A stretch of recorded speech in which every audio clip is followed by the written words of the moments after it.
Boa noite a todos. Estamos aqui para mais um evento do Núcleo Brasil de Estudos Estratégicos, que é um núcleo dentro da Fundação da Escola de Sociologia e Política de São Paulo, com o objetivo de discutir o Brasil, os problemas do Brasil e quais as soluções que a gente pode ter no longo prazo. Hoje o assunto é um assunto muito importante. Acho que a gente vai falar de educação, e nada como trazer um mestre aqui para a gente beber um pouco da sabedoria. E o tema é a graduação, que era a etapa final do ensino superior, hoje é apenas o começo de uma longa jornada. Então, até meados da década de 50, a graduação era um curso que garantia um bom emprego, salário e metas alcançadas para o resto da vida. Nessa época, o objetivo era se formar num curso superior e estava tudo feito. Hoje, o curso superior é o começo de uma batalha. É um pouco, quanto mais eu treino, mais sorte eu tenho. Então, a gente tem que continuar estudando para o resto da vida, é um pouco o tema que o professor Naga vai explorar hoje. O professor Naga, acho que não precisa muita apresentação, mas eu vou ler toda a biografia dele aqui. Bom, vou começar que ele é o conselheiro, né? Ele é membro da Academia Paulista de Educação e foi secretário de Ciência e Tecnologia do Estado de São Paulo, diretor da Faculdade de Filosofia, Ciências e Letras de Araraquara, da Unesp, diretor do Instituto de Letras, Ciências Sociais e Educação, campus de Araraquara, da Unesp, reitor da Unesp, membro do Conselho Superior da Fundação de Amparo à Pesquisa do Estado de São Paulo, FAPESP, presidente e membro do Conselho Estadual de Educação do Estado de São Paulo, presidente do Conselho de Reitores das Universidades Estaduais do Estado de São Paulo, CRUESP, membro do Conselho Federal de Educação. Antes de começar a palestra, eu gostaria de chamar o Ângelo aqui, uma pequena homenagem para o professor.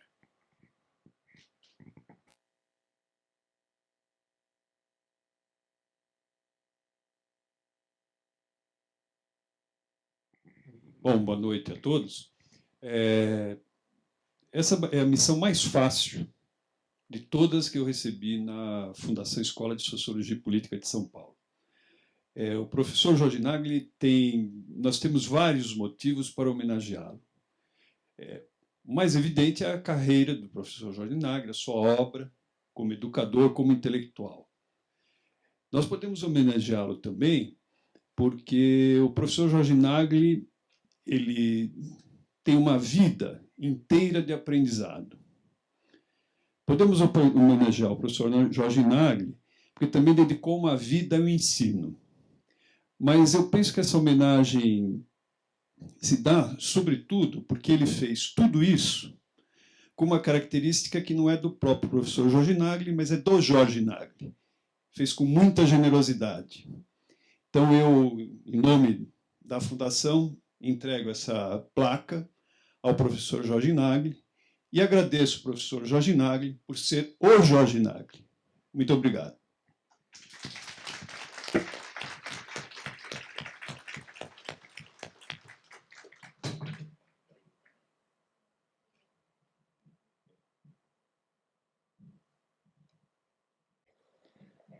Eu agradeço, então, boa noite para todos. Eu agradeço o convite que o Núcleo fez.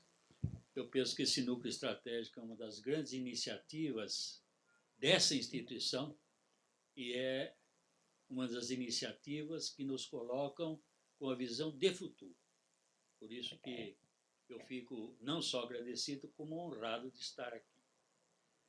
O texto que vocês leram aí é um texto que ele foi elaborado pelo Guerra, devido às discussões que a gente tem no Conselho Superior da FAPESP, e é outra coisa que eu agradeço. Ele leu algumas coisas aí que ele também escreveu, mas que eu vou pedir para colocar aqui no quadro. É texto também dele.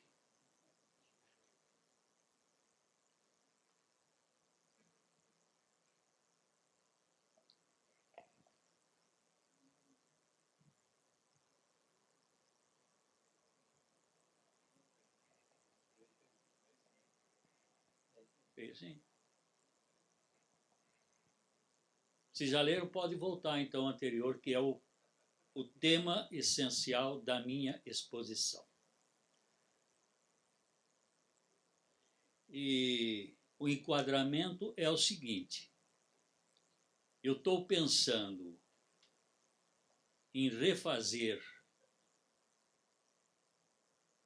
a identidade da FESP, inicialmente através desse tema. Então, o pano de fundo meu é nova identidade da FESP, que foi até uma questão recorrente daqueles que se pronunciaram anteriormente aqui. Quer dizer, pensar no futuro, outra etapa de vida, e é isso que eu estou pensando. Então, a questão de ensino superior, eu vou falar de ensino superior em geral, mas com destaque da FESP, é apenas um dos elementos para forjar a nova identidade dessa instituição. Não é que ela não tem identidade, ela tem, mas eu estou pensando em contribuir com uma mudança, numa inovação dessa identidade via esse tema que eu coloquei aqui. Eu coloquei esse tema aqui para dizer o seguinte, quer dizer, o professor, quando vai ministrar aula, a principal coisa que ele deve fazer é iniciar a sua aula com uma frase sintética, mas que significa a essência da sua aula.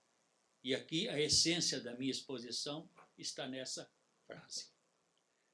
Eu lembro que no tempo que eu fiz a universidade, foi a década de 50, naquela época só não existia curso de pós-graduação formal. Os cursos de pós-graduação no Brasil começaram na década de 60. O primeiro parecer foi em 1965. Então, até então, não existia formalizados os cursos de pós-graduação nesse país. Mestrado, doutorado e etc. Bem, naquela época, então, existiam alguns cursos pós-graduados, pelo menos, eu fiz a minha livre docência, sem a existência de legislação sobre pós-graduação. Tanto é que o texto que eu fiz era para ser doutoramento, mas colegas meus acharam que, do jeito que as coisas estavam, o desenvolvimento do tema, que foi Educação na Primeira República, caberia livre docência. Então, eu fui direto para a livre docência. A partir de 65 é que começa formalmente a pós-graduação no Brasil. Então, não existia. E o curioso que eu quero transmitir para vocês é que o nosso ensino superior e o da FESP também continuam como estavam na época anterior. Eles não mudaram. Quer dizer, os cursos de pós-graduação começaram a existir no país. E o ensino superior brasileiro continua basicamente com a estrutura da década de 50 e 60. Quer dizer, alguma coisa deve estar errada, e é isso que eu pretendo mostrar para vocês. Então, na minha época, eu digo assim, o curso superior era o fim do ensino superior. O fim. E aí vocês leram o texto do conselheiro Guerra. Era o fim. A pessoa fazia o curso superior, o seu mercado de trabalho estava aberto, era o fim da linha para ele, não precisava fazer mais nada, porque não existia.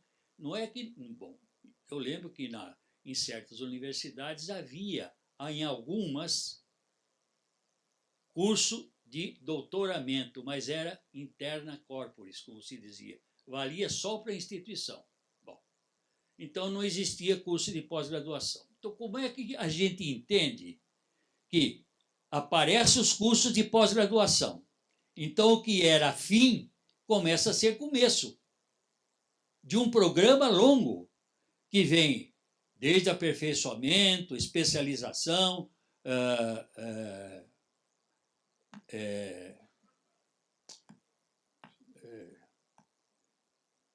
antes de doutoramento, mestrado, doutoramento, pós, etc. Então, como é que um curso permanece basicamente igual a esse meu tempo que eu estou falando, quando começa a existir os cursos de pós-graduação estrito sensu? Então, alguma coisa deve estar errada. E o que também está errado é que esses cursos, que deveriam ser basicamente de cultura geral, o geral não quer dizer genérica, geral no sentido de se acomodar a esta outra situação que nós temos a pós-graduação. Nós temos a continuidade da graduação. A graduação não termina nela só, ela é o comecinho. Como é que, então, se entende que essa estrutura se manteve durante tanto tempo e até agora? E com uma agravante que é mais complicado ainda. A graduação começou a se especializar precocemente. Então, quando a gente vê os programas de ensino do ensino superior brasileiro, a gente percebe que a graduação ela começa com uma especialização que é alguma coisa que não deve estar certa, porque a especialização vem com a pós-graduação. Quer com a especialização propriamente dita, quer com mestrado, quer com doutorado, etc. Então, alguma coisa não deve estar bem consertada. E aqui, nesta escola, ela segue esse padrão antigo. E é contra esse padrão que eu estou tentando mostrar que alguma alteração tem que ser feita. Então, a minha preocupação básica é como é que a gente pode inovar, sabendo que a graduação não é mais o final do ensino superior, no Brasil e aqui também, mas é o começo de uma longa jornada ou de um longo caminho, como diz muito bem o conselheiro Guerra. Bom. Como é que a gente percebe que é uma grande especialização? A graduação, quando devia começar com o curso de especialização propriamente dita, com mestrado, doutorado, pós-doutorado, etc. Quando eu olho os programas de ensino do ensino superior brasileiro, e vocês não se esqueçam que eu fiz parte do Conselho Estadual de Educação e do Conselho Federal de Educação. Então, a gente tinha acesso a esses elementos de ensino superior. Então, a gente observava que, gradualmente, a graduação ela começava a se especializar, como eu disse, precocemente. Então, vamos ver o curso daqui, da Escola de Sociologia e Política, que não é diferente, grande diferença dos outros cursos do ensino superior brasileiro. Então, eu pego o curso de Biblioteconomia e Ciências da Administração. Basicamente, esse currículo é formado por especialidades de Biblioteconomia e Ciência da Informação.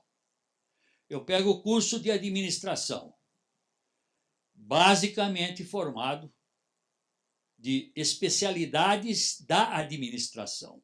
E quando eu pego o curso de Sociologia e Política, acontece a mesma coisa. Então, alguma coisa, do meu ponto de vista, tem que mudar. Alguma coisa tem que mudar.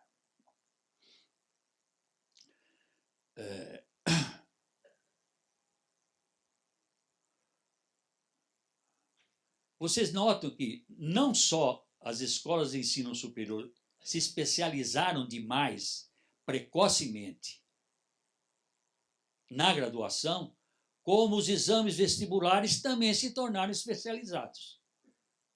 O daqui não, como de outras universidades também não, mas a maioria, as exigências do vestibular são exigências de quem fez um curso especializado, não ensino médio. Porque A legislação diz assim: o vestibular deve averiguar o ensino, a formação adequada no segundo grau, ou então agora que se diz no colégio, no ensino médio. É isso que a legislação diz. Mas, para efeito de peneiramento, eu chamo de absurdo do vestibular, eles colocam questões que não são do ensino médio, mas são questões já de ensino superior. Bom, então, outra coisa errada que está aqui. Aqui, infelizmente, acontece duas coisas que são incomuns no ensino superior brasileiro. Primeiro, há um vestibular adequado para a formação colegial. Segundo, desde o primeiro ano, os alunos são seguidos em função da dissertação que eles fazem no vestibular, são seguidos no sentido de aprimorar não só a língua portuguesa, como também os instrumentos que vão permitir melhor a formação no campo da pesquisa. Bom, então, essa já é uma diferença que tem que ser ressaltada aqui. Bom, então, a minha conclusão, pelo menos em princípio, é a seguinte: o curso de graduação no ensino superior brasileiro e, portanto, nesta escola, nessa única escola com 3 cursos, que é uma coisa que também a gente vai ter que discutir, porque é uma coisa estranha que no ensino superior brasileiro exista uma escola, aliás, uma fundação com 3 escolas e 3 cursos, cada uma escola com um curso. Então, isso é alguma coisa que precisa ser, do meu ponto de vista, alterado. Aqui tem que ter uma escola, que é a Escola de Sociologia e Política, que é a nossa tradição, com 3 cursos. Um curso de biblioteconomia, outro de administração e outro de sociologia e política. Parece, então, eu estou tentando dizer que a graduação hoje é um curso geral, não é um curso especializado. O curso especializado vem posterior à graduação. Então, como é que deve ser esse curso geral? Tem que ser pensado. Não pode ser, então, um curso que contém basicamente especializações dentro do campo do conhecimento. E digo mais ainda, não adianta introduzir aqui e ali, neste ou naquele curso, algumas matérias de outro curso da mesma escola. Não é assim que a gente deve tentar refazer essa situação da graduação no sentido de se transformar num curso geral. Quando eu falo curso geral, é curso geral, mas nada impede que nos anos mais adiantados comece alguma preferência por alguma área de interesse do aluno e de interesse da escola.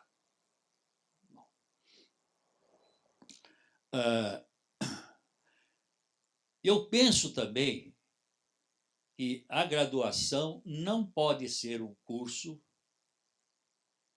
em que o ensino é feito basicamente com exposição oral. É o chamado ensino ex cátedra. Quer dizer, o professor transmite o seu conhecimento, como eu estou aqui, para os alunos, de uma forma já rotinizada, às vezes burocratizada, repetitiva, e é preciso que esse ensino de exposição oral se transforme no ensino superior brasileiro em geral e também na escola em particular, que eu tenho interesse especial.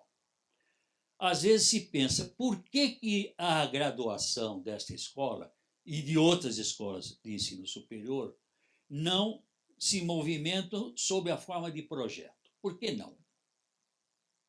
Por que não inclui como instrumento de ensino o chamado projeto, que é uma forma de pesquisa? Por que não? Porque só a exposição oral. Por que não vai para a rua, a campo? Por que não enfrenta os problemas que existem na nossa sociedade? Porque aqui existe uma diferença que eu considero fundamental, que é a seguinte: uma coisa é eu discutir questão, a questão eu proponho e do meu gosto. Agora, eu quero saber por que não se discute problema. São essas situações que batem no rosto da gente e solicitam que a gente dê alguma resposta para isso. Isso que é problema. E nós trabalhamos basicamente com questões, temário, que eu coloco a arbítrio meu. E esqueço que a sociedade brasileira, o Estado de São Paulo, a cidade de São Paulo tem problemas. Que nós respiramos, que bate no rosto da gente, e a gente faz de conta que eles não existem. Então, o que eu estou pensando? O que se deve pensar? É que o ensino nesta escola tem que ser um ensino de intervenção, de provocar mudanças na sociedade.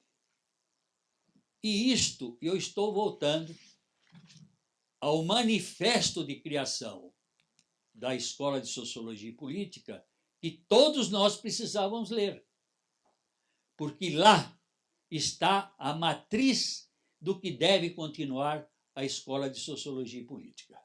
E é de 1933, um ano antes da criação da Universidade de São Paulo. E lá nesse manifesto, eu encontro um centro dele que diz o seguinte: é um centro cultural para formar personalidade capaz de colaborar na direção da sociedade brasileira. Esse é uma das características do manifesto. Segundo, incentivar pesquisas sobre condição de existência e problemas vitais da população. Está no manifesto. Terceiro, estabelecer ligação entre homem e meio. Está lá no manifesto. Que falta um centro de cultura político-social com interesse no bem coletivo. Está lá no manifesto. Eu tenho a nítida impressão que nós precisamos ler esse manifesto com cuidado, perceber o que ele tem de atual e ver até que ponto nós temos capacidade, interesse e paixão por desenvolver os temas que ele propõe. E lembre-se que no manifesto ainda você encontra os seguintes pontos de vista. Compreender antes de agir. Então, agir é importante. Tem que compreender antes. Especulações individualistas são menos importantes. As importantes são as experiências coletivas. E uma coisa que me interessa em particular, e pela impressão que eu tenho, o núcleo vai colocar mais um subgrupo, que é o de educação. E lá no manifesto diz o seguinte: a base é a instrução popular. Está lá no manifesto. E atuação na vida social. Está lá no manifesto. Então, se essa tradição, que vem de 1933, pode ser reatualizada, pode ser posta novamente como um projeto, o grande projeto da sociologia e política, ele deve ser posto. Ou então deve-se dizer por que não. Então eu tenho um carinho acadêmico especial por esse manifesto. E os alunos precisavam ter em mãos, lerem, que é uma página e meia, não é muita coisa, é uma página e meia. Isso devia ser o grande documento, do meu ponto de vista, a ser entregue para o aluno no primeiro dia de aula. Para ele saber onde ele está. Para ele saber qual seria a sua função como aluno. Melhor, eu digo, não como aluno, porque aqui a função da escola é transformar o que nós chamamos de aluno no estudante. Essa diferença eu também costumo fazer. Quer dizer, aquela pessoa que começa a ter uma certa liberdade no campo da ciência, no campo do conhecimento, no campo da atividade. Essa expressão também, para mim, é muito grata, porque a atividade já começa digamos assim, a ter como fronteira a prática. E essa questão de prática, para mim, é uma questão fundamental. Então, vejam, teoria, tudo bem. Doutrina, tudo bem, mas não pode parar nesse plano. É preciso que o processo continue entrando técnica e entrando, finalmente, a prática. Eu falei em doutrina e teoria. Eu tenho a impressão que essa escola precisa... esta escola, não. O ensino superior brasileiro precisa começar a entender qual é a diferença entre o que a gente chama doutrina e teoria. Porque a palavra teoria é usada por nós com muita facilidade e com uma amplidão que eu não sei se está muito certo. E não sei porque doutrina é alguma coisa que fica no segundo plano. Por quê? Eu acho que os professores desta escola, que merecem o meu respeito, precisavam começar a discutir um pouco essa diferença entre doutrina e teoria, porque, do meu ponto de vista, a doutrina se aproxima mais do caso de intervenção. E eu não sei, eu digo isso, e às vezes as pessoas se surpreendem, eu não sei se nós somos teóricos, ou se nós somos difusores de teorias, que é uma diferença muito grande. E às vezes me dizem, mas nós somos professores. Professor quer dizer o quê? Que diminui o âmbito das preocupações? Pelo contrário. Então, eu digo assim, o ensino superior brasileiro, e essa escola em particular, precisa entender que o que nós fazemos aqui, ou fazemos em outro lugar, ela está encaminhando o que eu chamo de destino social e destino escolar de cada aluno. Quer dizer, o que ele fizer aqui lhe dá possibilidades de continuar os outros degraus da educação. E ao prosseguir nesses outros degraus, ele também terá um destino social diferenciado daquele que não fez isso. Então, é preciso pensar que quem entra nessa escola, a gente é responsável pela continuidade dos seus estudos e pelo destino social que ele possa ter. No sentido de que a educação é uma das alavancas que permite que se tenha um destino melhor do que outro, que se tenha destino social e um destino escolar também melhor do que outro. Bom, eu fico muito preocupado, e não é porque eu sou da área de educação. Às vezes as pessoas confundem. Ele fez pedagogia, então ele está preocupado com esse tema. Não é isso. Eu tenho uma preocupação muito grande com o programa de ensino. Porque, até então, no ensino superior, e lembro da experiência que eu tenho, Conselho Estadual, Conselho Federal. O que é um programa de ensino? E agora com um computador, o que é um programa de ensino? É um tema que já está no computador, que eu tiro algumas palavras, coloco outras, e é um programa de ensino. E, para piorar a situação, diz, mas isso é um problema didático. Eu acho que as pessoas estão enganadas. Um programa de ensino é um instrumento didático, sem dúvida que é.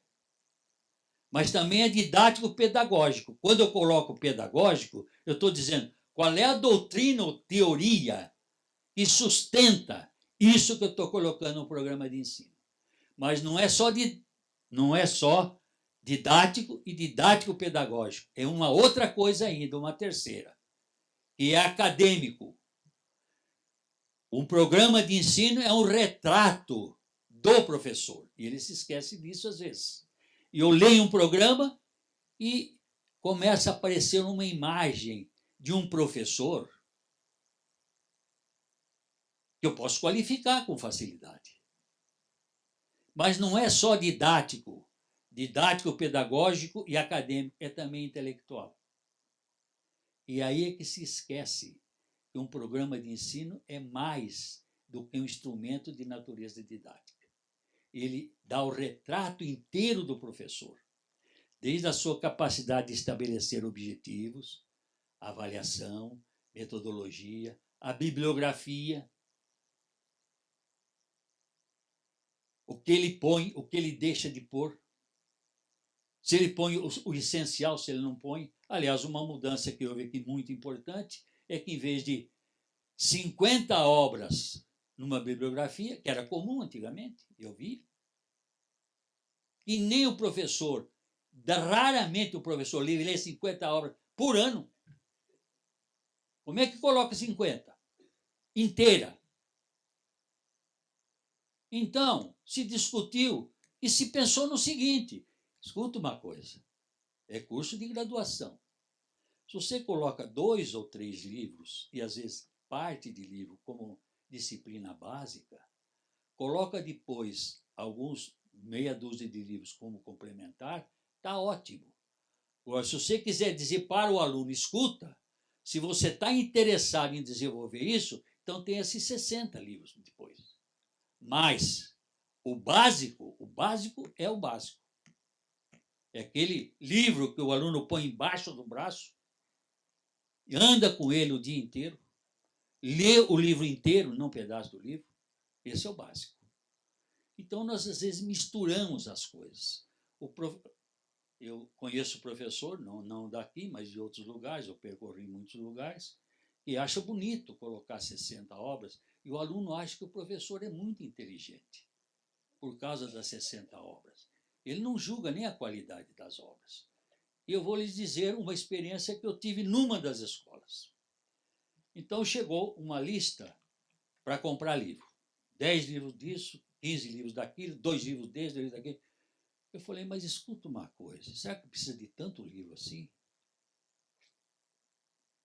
Segundo, será que esses livros são os mais importantes em relação aos que a biblioteca já tem? Eu dizia, escuta, eu posso dar sugestão melhor do que essa. Mas os livros foram comprados. Tudo bem, eu fiquei quieto. Aí pedi para a bibliotecária para dizer o seguinte: bibliotecária, faz favor para mim. Os livros novos que chegaram, faz uma relação daqueles que foram retirados para a leitura, quer para o professor, quer para o aluno. O que aconteceu? Basicamente, a maioria não tinha sido usado. Então, para que isso? Para que isso? Agora, se você escolhe 2 ou 3 livros básicos, quer dizer, que já dão uma introdução boa daquilo que você quer, está muito bom. Se você dá complemento, melhor ainda. E você dá 50, 60 ou 100 e diz, olha, se você estiver interessado, essa bibliografia que você lê, quando você achar conveniente, melhor ainda. Agora, todo mundo, então você pega programa do primeiro ano, as diversas matérias do primeiro ano, soma, vai dar 120 livros. Isso é um absurdo. Quem que vai ler 120 livros? O aluno vai ler das diversas disciplinas do primeiro semestre, do primeiro ano, 120 livros? Nunca. Não vai dar para ler. Bom, e essa questão de leitura também me leva a uma outra sugestão. O professor faz um programa e aquilo é sagrado. Não dá para mudar. Você diz, mas escuta, será que não podia? Não, não posso, porque eu vou sacrificar o programa. O que será que significa tanta coisa importante esse programa? Do que um projeto? Do que sair na rua para saber os problemas que estão enfrentando? Como aqui se faz? Por quê? A gente precisa perder um pouco esse apego ao programa para dizer o seguinte, olha, hoje nós vamos fazer uma leitura e vai ser acompanhada por mim sobre tal texto que é muito importante. Pronto, está muito bom. Não, hoje vocês vão fazer uma pesquisa, um levantamento, ou aplicar um questionário em tal lugar para enriquecer o campo das nossas pesquisas. Muito bom. Por que preciso dar o meu programa? Por que o meu programa é longo? Porque, por exemplo, no curso de Sociologia e Política, tem 8 semestres de Política, 8 semestres de Sociologia, 8 semestres de Antropologia. E não tem História. Tudo bem, 2 semestres. O que é 2 semestres para Sociologia? História devia ter 6 semestres. E Antropologia devia ter 2 ou 3, ou 4 no máximo. É esse o problema. Então, eu não estou falando dos cursos. Por que o curso de administração não tem História? Como é que se faz o curso de administração, ou de biblioteconomia, ou de sociologia, com essa carência de História? Ou tem 2? A história, a memória, é o fundamento da nossa vida. Não se esqueçam que a Mnemosine, que é a deusa da história grega, é filha de... Como é que chama? De Zeus. De Zeus.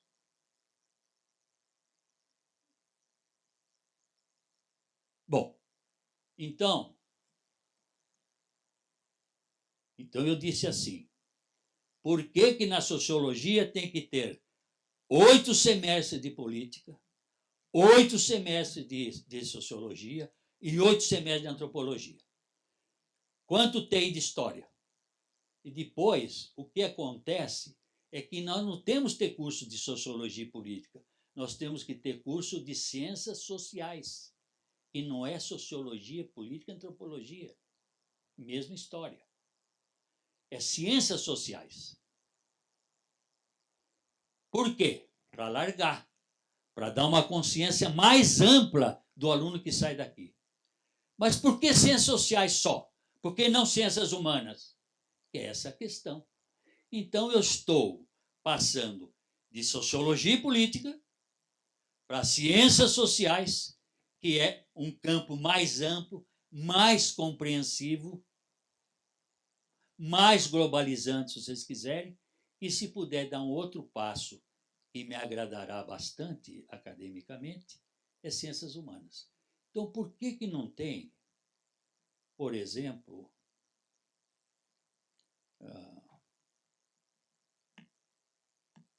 linguística? Por que não? Por que não tem linguística? Por que não tem linguística? Mas é como base, não é como perfumaria. Por que em administração não tem história da administração? Fica essa administração especializada precocemente. Por que não tem? Por que não tem história da administração? Como é que eu vou entender a história de hoje da administração se eu não tenho história? Se eu não tenho os clássicos da administração? Por que em biblioteconomia e ciência da administração, e na sociologia também, e na administração também, não tem retórica? Desde a antiga até a moderna. Por que não? A retórica, o que é a retórica? É um instrumento de convencimento das pessoas. Ela mostra quais são os momentos do discurso científico, do que você quiser. Por que não tem? Eu não sei por que não tem. Porque talvez nem se saiba que exista isso. E qual é o sentido disso? Não é? Então, vocês me perdoem, mas eu até escolhi uma frase que saiu hoje no jornal, que é do padre Vieira, e diz o seguinte: antes ofender com a verdade do que agradar com a adulação. Bom, continuemos. E o padre Vieira foi o grande retórico, não? Foi o grande retórico. Bom, Agora, é preciso também que os cientistas sociais não tenham preconceito contra a biblioteconomia e administração. Eles dizem, e há muito tempo eu ouço isso, eles dizem, não, a administração é meio, portanto, eu estou nos fins. Meio, para mim, é uma coisa operacional, técnica, então não estou interessado, porque eu sou teórico. Eu digo para vocês o seguinte: se o discurso servir apenas para embelezar o espírito humano, tá bom. Mas se o discurso servir também para intervenção, para mudança, para inovação, então é um outro erro que se comete, aqui e fora daqui. Desde o meu tempo de escola superior, era assim: didática desprestigiada, administração secundária. Agora eu pergunto para vocês o seguinte, só. Eu tenho a doutrina democrática. Quer dizer, eu tenho os fins, ou teoria, se quiserem chamar, os fins de uma democracia. E eu posso discutir os fins. Agora, se não tiver os meios, que é um elemento técnico, operativo, como é que eu ponho na rua o sistema democrático? Se eu não tenho regras para eleição, regras para representação e assim por diante. Pense na religião. Então, eu tenho a doutrina religiosa, qualquer que ela seja. Então, ela coloca lá os seus fins, os seus valores, os seus ideais, os seus princípios. Tudo bem. Agora, se não tiver o ritual religioso, eu quero saber como é que essa doutrina passa de um lugar para outro. Então, deixemos de ter preconceito contra os meios. E eu digo mais. Para mim, os fins e os meios são tão importantes quanto os fins. Tão importantes como cada um no seu momento, cada um do seu lado. Meios sem a força dos fins não tem muito valor para mim. Os fins sem os recursos de meios também não tem muito valor para mim. Então é preciso que a gente associe sem preconceito as duas coisas. E se vocês quiserem que os cursos daqui da Escola de Sociologia e Política, os 3 cursos, tenham condições de inovar, de mudar, de interferir, vocês precisam associar fins e meios. Bom,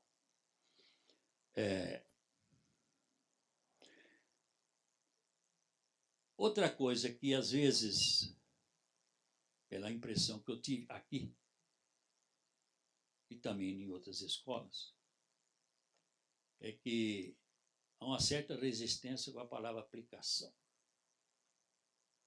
Parece que nós entramos aqui num outro elemento que tem um valor negativo muito grande.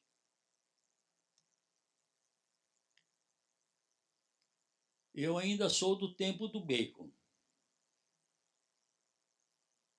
um filósofo do século XVI, se não me engano, XVII,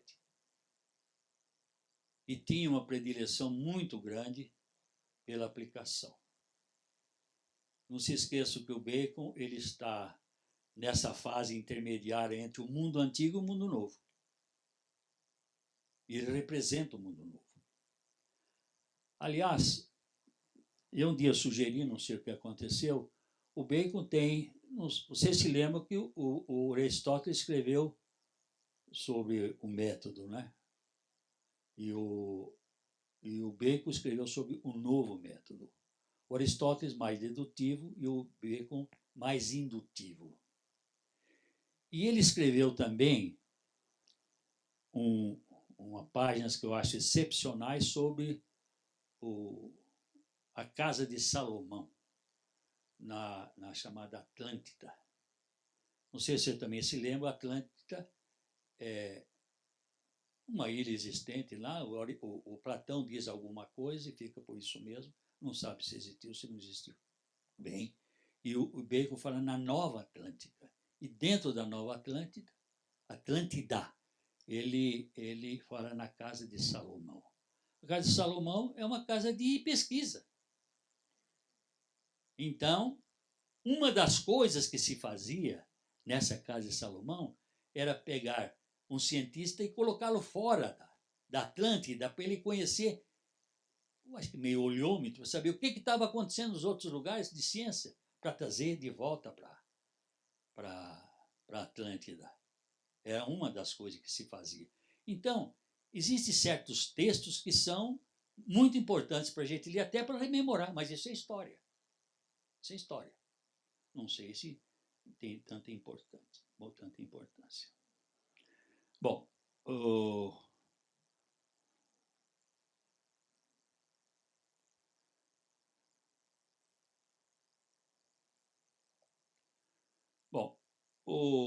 uma coisa que também tem doutrina e tem teoria. Uma das coisas que também a gente precisa discutir um pouquinho é a questão do que a gente chama de verdade. Tem a palavra verdade, tem a palavra verossimilhança, tem a palavra provável, tem a palavra aproximação da verdade, tem a palavra certeza, tem a palavra hipótese, tem a palavra suposição e tem a palavra conjectura. Onde nós estamos? Será que o ensino precisa ser um ensino, entre aspas, de verdades, ou de hipóteses, ou de conjecturas? No século XVI a.C., então, portanto, um pré-socrático dizia o seguinte, era o Xenofonte, VI século antes de Cristo. Pois tudo é apenas uma urdidura de conjecturas, falando sobre a verdade. Pois tudo é apenas uma urdidura de conjecturas, de hipóteses. Será que a gente, ao falar de ciência, não quer lhe dar uma importância que ela não tem e apresenta como se fosse, não digo a última verdade, mas pelo menos uma das últimas verdades? Será que é verdade? Será que essa palavra tem sentido em relação a outras? Por que a gente não fala em hipótese, em verossimilhança, em aproximação? Por que precisa ser tudo assim, dito de forma absoluta? Por que eu não falo em conjectura? É assim que a ciência funciona. Ela funciona com conjectura. Aceita e conjectura deixando de ser aceita. Bom, então, vejam que há um vocabulário que pode ser muito enganador. Então, esse vocabulário precisa ser decifrado. E o aluno precisa saber dessa decifração.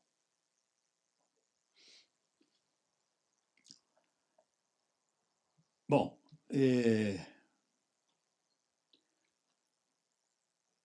então, eu gostaria apenas de retomar um ponto. Eu penso que o ensino superior brasileiro precisa deixar de usar esse ritual, que é o ensino, que é a exposição oral, e fazer alguma coisa que complemente essa exposição oral. É isso que eu estou dizendo só. Eu falei em projetos, é uma coisa que eu acho interessante. Falei em pesquisa, pode ser uma coisa interessante também. Agora, o que não se pode é ritualizar aquilo que nós chamamos de ensino com uma forma de exposição que praticamente o mundo todo usa, que é a exposição oral, e começar a colocar o aluno na rua, apesar de isso sacrificar aquilo que vocês religiosamente aceitam, que é o programa de ensino. Aliás, eu costumo dizer também assim, e volto a dizer, programa de ensino é uma das peças fundamentais do programa de trabalho do professor. Então, nós precisamos saber o que é o plano de trabalho do professor, que inclui um programa de ensino. E não é só didático, é didático-pedagógico, é acadêmico e é intelectual. E é um retrato inteiro da competência do professor. Você não precisa ver outra coisa. Você quer saber qual é o bom professor? Você olha o programa de ensino dele. E aí você tem algum instrumento para dizer onde ele está nessa faixa do bom e do eventualmente não muito bom professor. Está lá.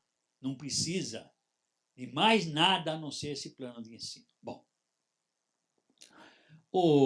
de vez em quando a gente dá alguma sugestão. Veja, eu não falo em meu nome pessoal só. Eu falo em nome das discussões que tem havido no Conselho Superior. Então, eu sou apenas, às vezes, um transmissor apenas, e me agrada essa função de transmissão. Às vezes, eu digo assim, e essa alteração parece que já foi feita, e não foi apenas a minha iniciativa. Por que o TCC, ou então o que vocês querem chamar, não importa, pode ser a monografia ou aquele texto de fim de curso, por que você tem feito no quarto ano? Não tem sentido isso. Quarto ano é um ano de formação, todo mundo atrapalhado, e num ano não dá para fazer com sossego. Então, por que não começa no segundo ano, devagarzinho, para chegar no primeiro semestre do quarto ano, está pronto? Por que não faz isso? Então, isso parece que já está sendo feito aqui nessa escola. A outra coisa que eu acho que é fundamental também,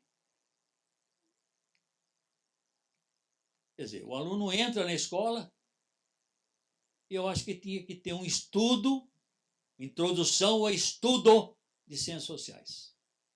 Primeira coisa. Não é cada disciplina fazer uma introdução.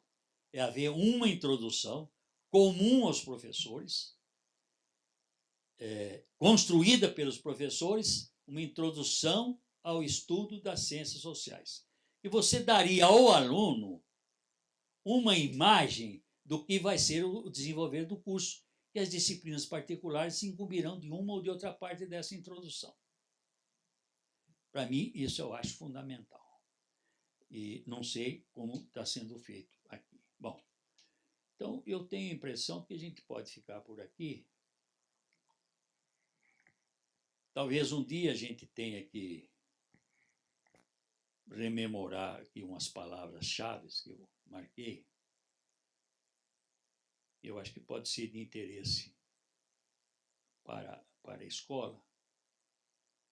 E essas palavras-chave são mais ou menos as seguintes. Se é que eu encontro por aqui também. Né? Bom, palavra-chave. Ex-cátedra, que é o ensino oral. Verdade, certeza, etc. Doutrina, teoria. Introdução ao estudo de, e assim por diante. Essas expressões elas precisam ser esclarecidas. E aqui nós temos condições de esclarecer e dar um passo à frente. Vocês lembram aqui do filme que passou? Todos elogiam a escola. Todos dizem a projeção para frente, para o futuro.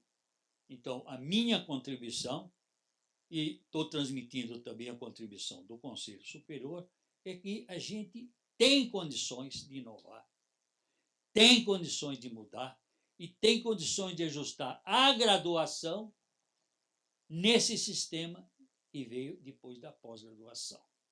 Acho que tem que ser um sistema de formação geral, não genérico, não impedindo que nos últimos anos haja alguma diferenciação,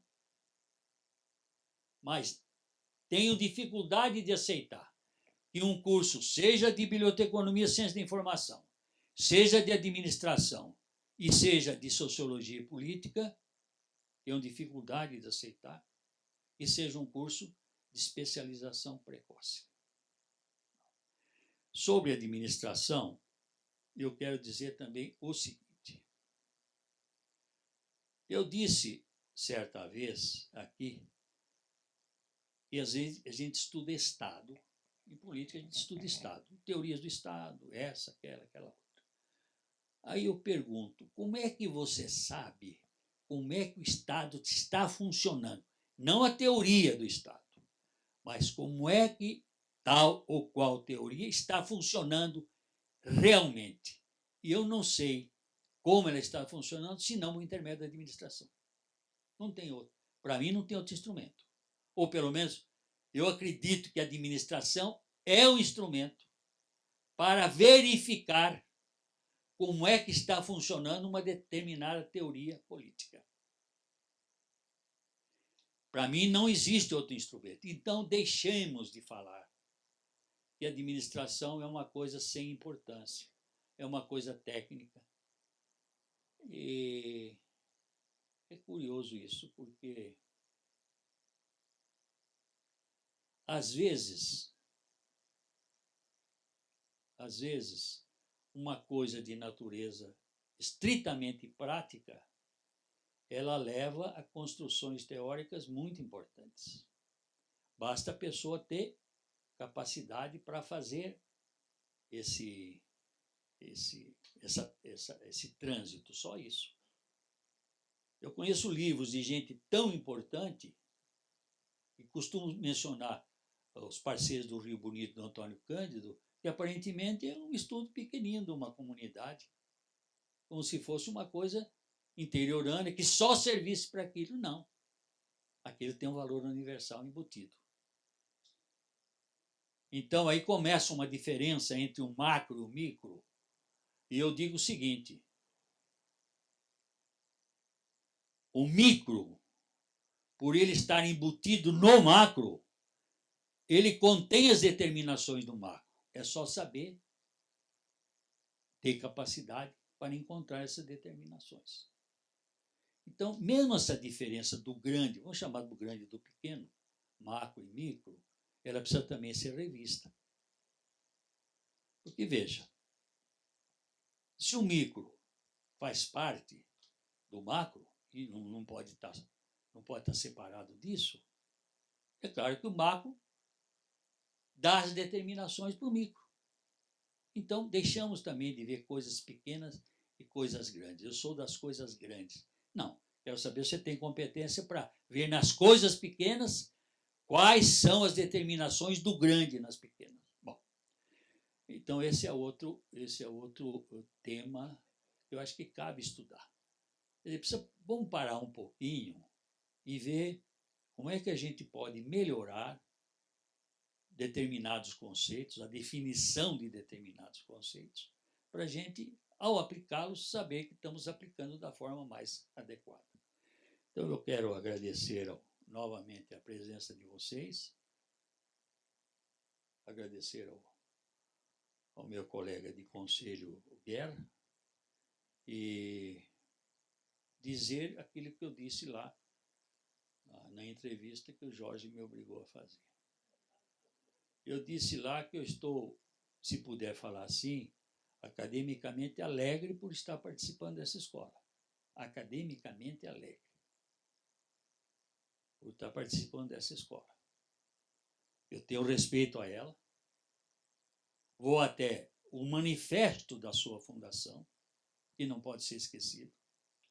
E cada aluno deveria ter, repito, quando entra nessa escola, é uma página e meia, e merecia ser estudado, lido, refeito. E não esquecendo do seguinte: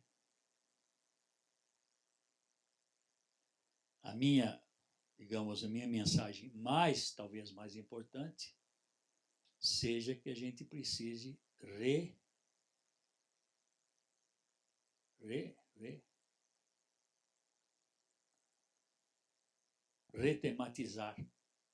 retematizar o nosso ensino. Obrigado.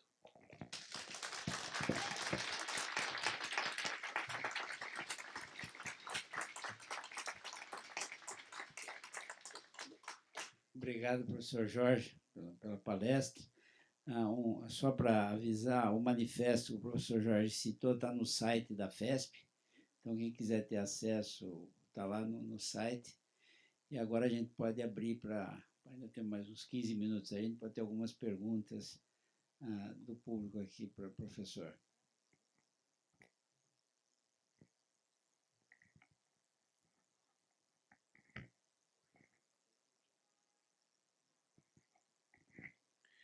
Boa noite. Boa noite. Eu gostei bastante da apresentação e queria compartilhar e, na sequência, fazer um questionamento. Eu participei recentemente de um evento em Lyon, onde foi apresentada a experiência da Escola Politécnica de Lausanne, onde eles simplesmente tomaram a decisão de abolir as aulas expositivas. E adotaram um projeto que já existe há muito tempo chamado MOOCs, que é Massive Online Courses. Claro que não deixa de existir a necessidade de professor, óbvio. Claro que não deixa de existir sala de aula. Mas a metodologia ela passa a ser completamente diferente. E as bibliotecas, que esse era um congresso internacional de biblioteconomia, né? Então o foco era esse. E as bibliotecas tornam-se o quê? Espaços de aprendizagem. Então ele apresentou lá diversos slides mostrando a molecada no meio da biblioteca lá estudando, e cada um estudando ao seu tempo, ao seu momento, e podendo ter acesso aos professores para tirar dúvida. Modelo completamente diferente, tal qual o senhor acaba de falar. Deixa eu só explicar uma coisa. Eu não sou contra. Eu não sou contra a exposição oral. A exposição oral pode ser um primeiro momento para dar os esquemas futuros. Tudo bem, para por aí. Eu não acho que deva substituir inteiramente. Agora não pode ser exclusivamente oral. Não pode ser. Então é preciso arrumar um processo pelo qual a gente vai introduzindo devagar, mas sempre, outros instrumentos de ensino, que o oral só não dá mais para suportar. Então, só para concluir, então, eu acredito realmente nesse modelo que o senhor está colocando, tem toda a razão, seja para agora, seja para o futuro. E aí o que nós vemos são as tecnologias da informação tomando a frente desse movimento. Então, assim, se não vai pelo amor, vai pela dor. Ou seja, vem aí, eu também participei de um fórum sobre como melhorar o estudo da biblioteconomia, como extrapolar. E estavam falando lá, por exemplo, de usar o Facebook como plataforma de treinamento, de aula. Qual o problema? Facebook, essas tecnologias. E aí a minha pergunta é essa: como que o senhor enxerga essas tecnologias, hoje o ensino? Como é que a gente vai fazer essa ponte entre esse futuro que já está presente? Hoje, por exemplo, o MIT disponibiliza suas aulas online gratuitamente, Harvard está aí à disposição, só que nós precisamos de espaços e pessoas, porque o conhecimento tem que ser passado. Como é que o senhor enxerga essa transição que a gente vai ter que vivenciar aí, de um jeito ou de outro? Deixa eu fazer uma confissão.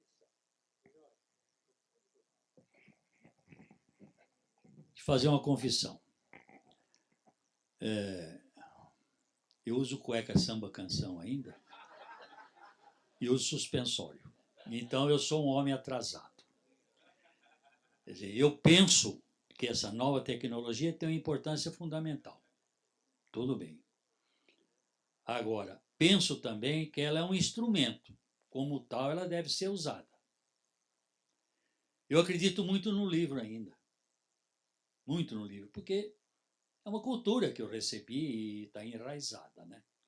Então, se você... Vou te contar uma história, que é uma história engraçada. Um dia me telefonaram para casa e eu tenho... Como é que chama isso aí? O que eu tenho lá? Não, que laptop? Eu tenho... Secretária eletrônica. Eu tenho secretária... Não é secretária eletrônica. Não é fax, além do fax que eu tenho. Não, internet, eu tenho internet. Nunca usei. Então, um dia uma pessoa me telefona da minha universidade, ô professor e tal, o senhor tem internet? Eu digo, eu não tenho. foi uma decepção tão grande que ela teve, ficou até mal criada comigo. Falei, mas que diabo, será que eu não quero ter? Não posso. Bom, aí passar um tempo, outra pessoa me telefona. O senhor tem internet? Eu digo, não tenho. E vou dizer para você uma coisa, eu falando. Se você quiser me mandar alguma coisa, manda por uma carruagem com 2 parelhas de burro para chegar bem devagarzinho. Não gostou também? Então eu não sei o que fazer. Bom, não, mas, quer dizer, não, eu entendo tudo isso, acho que é necessário tudo, mas o livro para mim ainda é uma coisa enraizada, né? Por isso que eu peço até desculpa por isso, mas eu não tenho jeito de acertar isso. Bom, mas de qualquer forma, eu acredito que esses instrumentos tecnológicos são importantes. O caso, por exemplo, do ensino à distância, né, que usa todo esse material. Eu acho que é importante, mas acredito que a presença do professor é ainda fundamental. Né? Então, o presencial é fundamental, essa outra é fundamental. Quero saber como é que a gente casa as duas coisas sem prejuízo de um de outro, até que fique tudo do outro lado lá, mas aí eu devo estar no céu, né? Aí já é outra coisa. Não, eu sei, eu tenho o sinal da graça. Vocês não acreditam, mas é a minha crença, né? É bom crer nisso. Mais alguém? Nervosa? Mas ela, quando que ela não está nervosa? Sempre ela está nervosa. Não, não fica, não. Não fica, não. Estamos entre amigos. Pode falar. Professor, a propósito dos planos de curso, dos planos de ensino, que já melhoraram muito aqui na instituição, eu percebi, mas que acabam virando... Há uma tendência, isso não sei se é uma tendência muito comum na nossa classe, né? Em transformar tudo em burocracia. Então, o plano de ensino vira uma camisa de força do professor e do aluno. E o aluno pega ali aquele plano e fala, dia tal, assunto X. Isso é uma verdadeira tragédia, porque não permite que você tenha um plano de voo, mas que, se encontrar algum urubu no caminho, mude a rota, né?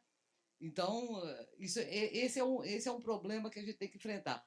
E o outro problema que você estava falando, a propósito dos 8 anos de antropologia, dos 8 semestres de antropologia, de sociologia, realmente algumas disciplinas fazem falta. Uma delas seria linguística e, mais ainda, sociolinguística, que era uma disciplina que deveria compor o curso de ciências sociais, porque é um instrumento para os 3 cursos, eu acho. Porque quem trabalha com linguagem, todos os 3 trabalham com linguagem, precisariam ter, no mínimo, né, alguma condição de trabalhar com a análise da linguagem, com a organização do discurso, como ele recebe aquele discurso de entrevista ou de intervenção. E a propósito do colega, né, sobre as novas tecnologias, e na maior parte das vezes o que eu tenho visto, e eu não sou muito afeta a elas, mas conheço, elas também estão se transformando efetivamente numa outra camisa de força de outro tipo. Um pouquinho mais distanciado, um pouquinho mais fria do que o ensino com o professor presente. Eu não perguntei nada, professor.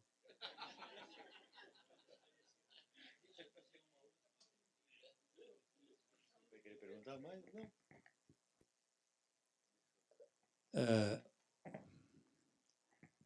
A sala de aula precisa ser estudada com um sistema social, um subsistema. Precisa ser. Tem norma, um tipo de cultura, tem valores. Então, por que a gente não entende um pouco aquilo que o Antônio Cândido chamava de estrutura da escola e a sala de aula como um sistema social? Por que não? Para a gente entender o que é essa sala de aula. Para a gente entender porque o que é a sala de aula? É um ambiente de aprendizagem. Será que a gente trabalha esse ambiente para propiciar a aprendizagem ou a gente vai falando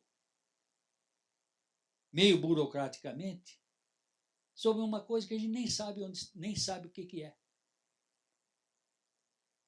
Vocês acham que o aluno, quando a gente está falando ele fica prestando atenção nas coisas que a gente fala. No meu tempo, a gente fica, o professor falou, a gente marcava. Depois, no fim da aula, falava, quantas marcas você fez? Quem ganhou? Eu fiz 14 marcas, o outro fez 12. Entendam o seguinte, já o Dewey falava isso. No desenrolar da sala de aula, muitas coisas acontecem além daquilo que o professor está transmitindo. Muitas coisas. Que coisas são essas? Precisa saber. Então, por isso, eu acho que valeria a pena alguma pesquisa que considerasse a sala de aula como um sistema social, subsistema social, sei lá, o grupo social, qualquer coisa. Porque tem muita coisa embutida. Tem simbolismo, né? Tem norma, tem funções, professor de aluno, relacionamento. Então, precisava estudar isso um pouco. Isso daria, eu acho que, um bom trabalho. Obrigado. Oi, meu nome é Marília, eu sou estudante de Sociologia e Política aqui da FESP e eu considero Ciências Sociais. Na verdade, eu gostaria de fazer 2 perguntas. Pois não. Uma delas é que o senhor fala que o micro é influenciado pelo macro. E aí eu pergunto, o mercado de trabalho não influencia na formação do conteúdo aqui da faculdade? Porque, assim, passei por várias entrevistas de estágio em Votorantim e tal, e aí me perguntavam, mas seu curso é muito geral e é muito teórico, como você vai lidar com a prática e com a rotina administrativa da empresa? Num ponto, você tem razão, que a gente não atua, portanto, a gente não tem experiência prática. Contudo, eu não sei se a gente colocar mais disciplinas dentro do próprio curso de Ciências Sociais, a gente não vai seguir um contrafluxo ao mercado. A minha segunda questão é com referência ao financiamento de projetos e de pesquisa, porque eu sei que tem que existir um ir à rua, só que um ir à rua depende de recursos, né? E aí, por várias vezes, muito se financia a universidade pública e os projetos de pesquisa de universidades públicas, e eu não sinto o mesmo recurso chegando para a FESP, por exemplo, né? Se eu não me engano, a gente tem 6 ou 7 bolsas anuais para o curso 10 bolsas anuais para o curso de Sociologia e Política, sendo que a gente... Quantos alunos a gente tem na FESP? Até o 3º ano, que são aqueles que poderiam aplicar para uma iniciação científica? Não sei, 300? Então, assim, comparativamente com a USP, ou com a Unesp, ou com a Unicamp, ou com as universidades federais, o quanto o Estado está financiando também as pesquisas. E o quanto também a universidade está indo buscar financiamento estudantil, financiamento de projeto, não só no Estado, como na iniciativa privada, que é questionável muito, mas também é uma possibilidade.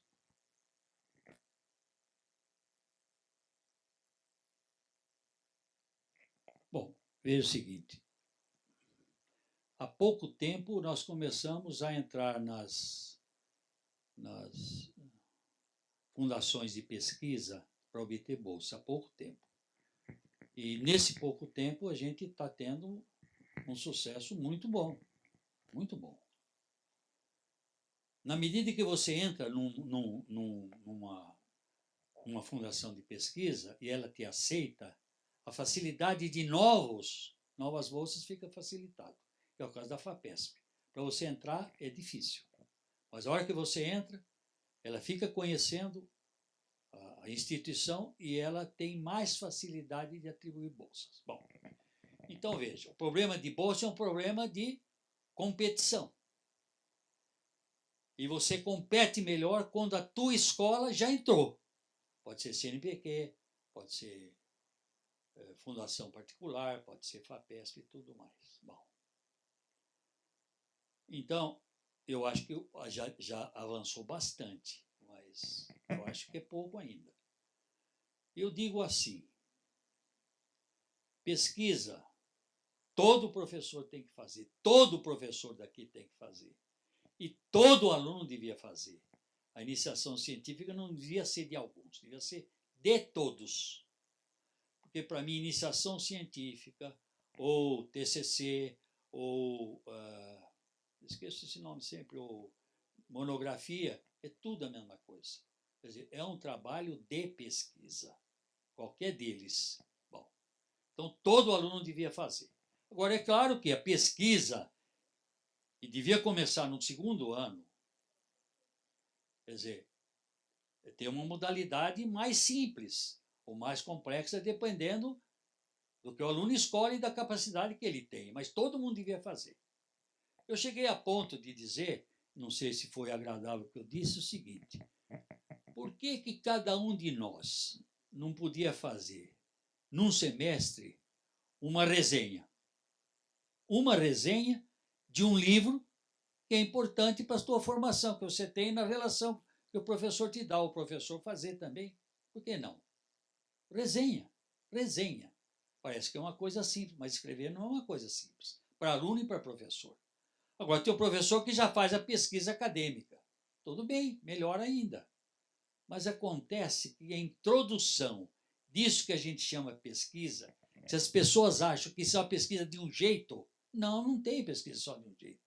Tem modalidades diferentes de pesquisa.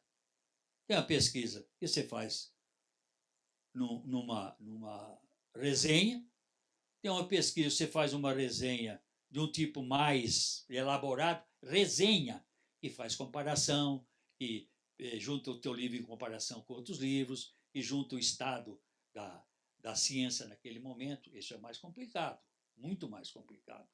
Bom, não, mas isso aí para mim já é simples. Tudo bem, então você faz uma pesquisa mais próxima daquilo que chama a pesquisa acadêmica. Pode ser feito. Bom, então, agora quanto ao mico e maco, eu não entendi direito o que você falou. Mico e maco, como é que é? Mas veja o seguinte, bom, aí entra um problema que também eu não sei se está muito acertado aqui, que é o problema de estágio. Se você não faz o estágio dentro de uma empresa, pode ser qualquer empresa, dentro de uma empresa, para você saber as deficiências possíveis que você tem, e traz para a escola, devolve para a escola, para ela tentar reacertar isso, vai ser difícil. Então, o estágio... Meu filho é engenheiro e fez estágio numa empresa. Como é que era esse estágio? Existia o sujeito da escola e tinha a escola tinha um contrato com a empresa. Na escola existia um diretor de estágio, na empresa existia outro diretor de estágio e eles se comunicavam. Então era um estágio programado. Então, meu filho, ele ia para a empresa, devolvia para a escola devolvia para a empresa e ele acabava melhorando o seu desempenho dentro da empresa e trazendo da empresa os problemas para a escola. Não é que a escola tinha que aceitar tudo, mas ela tem pelo menos saber o retrato das empresas, o que elas estão exigindo. Senão a gente não tem jeito de saber.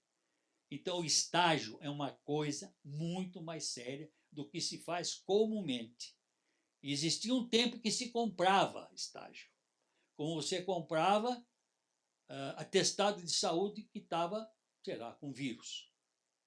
Então, agora, estágio. O que é o estágio? O estágio é uma maneira de você pôr à prova a formação que você está tendo na escola. Entende o que é pôr à prova? É dizer, se a escola está atendendo aquilo que você vai fazer lá fora. Não é problema de... Não, mas também o cientista social, você fala em mercado, ele tem azia. Por que tem azia? Por quê? Por que tem azia? Porque ele faz uma confusão também. Eu não vou discutir isso agora. Então, não, claro. Escuta uma coisa. Você tem uma profissão que é de administrador. Onde você vai? Você vai administrar um lugar qualquer. Pode ser a coisa pública, pode ser particular, pode ser do governo federal, estadual, não importa. Agora, você precisa ter alguma experiência. Para essa experiência, você trazer para a escola e essa escola reacertar parte disso que você traz. Agora, se o estágio é feito de qualquer jeito, não, você vai fazer estágio. O aluno tem que procurar estágio, não aceitam aqui, aceitam lá, dão como é que chama? Certificado de coisa que não foi feita. Isso está errado. Então, o que eu digo para você é o seguinte: o estágio precisa ser feito desde cedo, pode ser a partir do segundo ano, com tarefas próprias do segundo ano. Na medida que vai avançando, essas tarefas podem também se tornar mais complexas. E na medida que você faz o estágio desde então você traz para a escola como é que as coisas estão lá fora. Então a escola fica, porque a escola não sabe, de um modo geral, o que acontece lá fora. Acontece lá fora com o quê? Com a profissão que eu vou seguir depois que eu me formar. Então você precisa conhecer isso mais ou menos. Isso o estágio deve dar. Então, quando eu digo que o estágio põe à prova aquilo que a escola faz, eu quero dizer o seguinte: ela diz o grau em que a escola está sintonizada com as exigências que o profissional vai ter daqui para frente. Só isso. Mas então precisa ser uma coisa concertada. Não pode ser, faz estágio, você tem que fazer 300 horas de estágio, vai fazer. Você fica procurando feito louco onde vai fazer. Não. Tem que ter um sistema em que a escola e certas empresas se acordam em ter estágio com certas regras definidas e com, sei lá, com troca de experiências que são fundamentais. Né? Agora, bom, não sei se eu respondi as duas coisas para você. Não? Não é preciso que você concorde, mas é uma sugestão que eu estou dando, né? Porque, quer dizer, essa é a minha experiência também. Mais alguém? Pois não. Pode falar.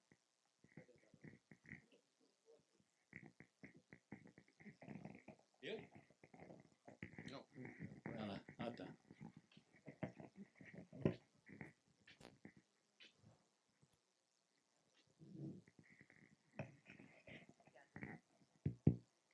Então, professor, na sua exposição, o senhor reforçou bastante a diferenciação. Desculpa. É para eu levantar? Pode sentar. Não, só para citar o que. Então, na sua exposição, diferenciou bastante a postura didática e a postura pedagógica do ensino. E, ao pedagógico, o senhor designou o ensino doutrinário intelectual. É isso, né? Entendi direitinho isso, né? Então, eu queria saber se o senhor podia explicar um pouquinho mais o que seria esse aspecto doutrinário do ensino. Até lembrando um documentário muito recente que eu vi com e sobre o Noam Chomsky, aliás, linguista, e tem uma frase dele, é um documentário muito interessante. Recomendo, inclusive, ele tem fragmentos, talvez até se encontre inteiro ele no YouTube. O senhor não tem internet, né? Mas eu tinha esquecido, desculpa. Eu tenho os livros do Chomsky. Eu não tenho internet, mas tenho os livros. Ah, tá. Então, esse documentário é muito interessante. Se chama Chomsky e Cia. Não Cia no sentido de Chomsky e companhia. E uma das coisas que ele fala, que me marcou muito, que foi até uma frase que eu anotei, é que os intelectuais hoje são os mais sem doutrina. É bem exatamente a expressão que ele usa. Os intelectuais de hoje são os mais sem doutrina da sociedade. Então, eu gostaria de saber, primeiro, o que o senhor acha dessa frase e como a questão da doutrina, o aspecto doutrinário, se insere na educação no caso aqui da nossa escola. Eu sou biblioteconomista.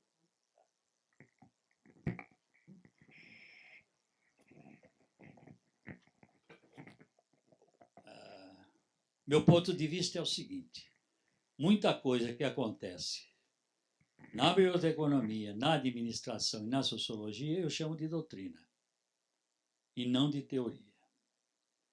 Quer dizer, para mim, teoria tem um sentido muito forte, talvez muito específico. Bom, mas a doutrina que eu falei aqui é uma outra coisa.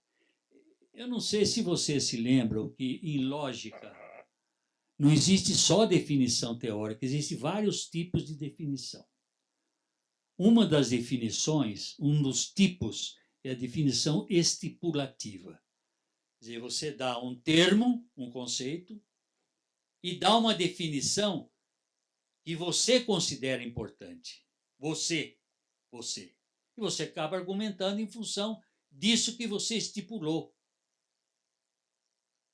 sobre um determinado conceito. Digamos, conceito de doutrina ou conceito de teoria. Então, a doutrina que eu estava falando, se você se lembra dos socialistas clássicos, eles têm doutrina, não têm teoria. O que é a doutrina, então? Eles têm uma observação da sociedade, descrevem essa sociedade e estabelecem um ideal para substituir a situação que está presente. Isso é doutrina. Então, é mais um elemento de intervenção. E isto é do socialismo, sei lá, clássico, não sei como é que chama, clássico, século XVIII mais ou menos, né? Então eu digo assim, eu posso definir uma doutrina desse tipo, quer dizer, é a minha posição. Como eu posso definir teoria no outro sentido, que não é o comum. Mas eu esclareço, é uma definição estipulativa. Eu tenho o interesse em que o conceito X, seja doutrina, seja teoria, ou seja outra coisa qualquer, tenha esse endereço. Bom, outras vezes eu leio assim, eu chamo doutrina quando você tem hipóteses e não são ainda comprovadas. E teoria quando você tem hipóteses, eu não digo comprovadas, mas não rejeitadas. Não sei se deu para entender. Está confuso? Está confuso? Não?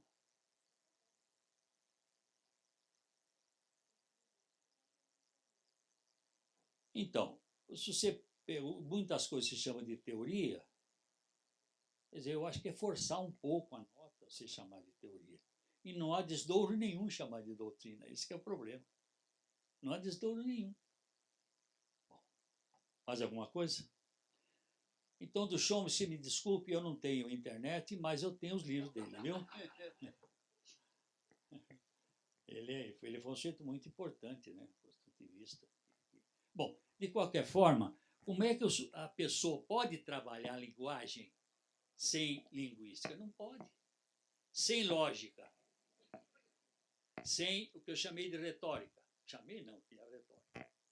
A antiga e a moderna. Como é que pode? Como é que eu posso, numa sala de aula, eu falar e não saber nada a respeito disso? Como é que se desenrola o discurso? Quais são as etapas do discurso? Que natureza esse discurso para eu escolher um tipo ou outro? Se não souber retórica, não sabe. Então, é o seguinte, uma outra coisa, só para terminar, quer dizer, o professor é chamado como um perguntador. Agora, dependendo do que você quer, a pergunta não pode ser do mesmo tipo. Não sei se eu estou claro. Você está pedindo uma informação simples, então é um tipo de pergunta também simples. Mas você quer uma pergunta sobre atitude, sobre comportamento crítico. Você não pode fazer o tipo a pergunta do mesmo jeito, como se fosse uma informação. Então, como é que você formula uma pergunta de acordo com o tipo de informação que você quer de volta? O professor pergunta do mesmo jeito coisas completamente diferentes, que talvez exija uma outra formulação da pergunta. Isso é coisa também. Bom, tudo bem. Vamos lá. Mais alguém?